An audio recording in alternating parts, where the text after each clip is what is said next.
آج کل مجھے بڑا ہی سخت دکھ ہوتا ہے حرمین شریفین میں کہ لوگ جاتے ہیں اور وہاں پر ہاتھ میں ہوتا ہے کیمرہ موبائل کا، اور وہ وہاں پر کھڑے ہو کر گروپ بنا کر تصویریں لے رہے ہیں۔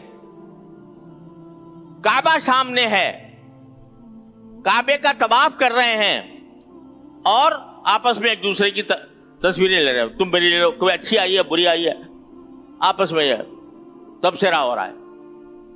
میرے نزدیک یہ بات حرم کعبہ اور حرم نبوی کے تقدس کے خلاف ہے۔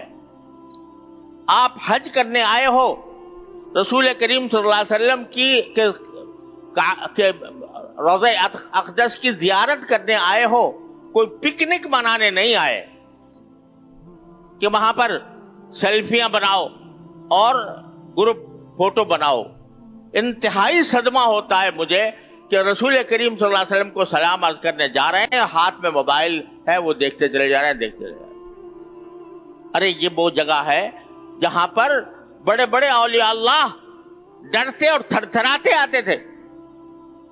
نفس گم کر دمی آیت جنید و بایزیدی جا، یہ فرمایا کہ ادب گاہیس زیر آسماں از عرش نازک تر، نفس گم کر دمی آیت جنید و بایزیدی جا۔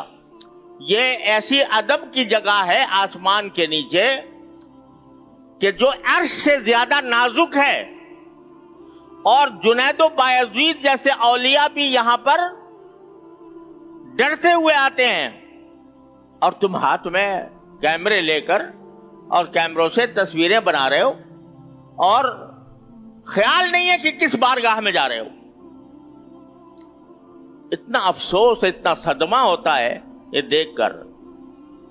بیت اللہ میں بھی اور مدینہ منورہ کے روضہ اقدس میں بھی یہ ایک طوفان بدتمیزی برپا ہوتا ہے۔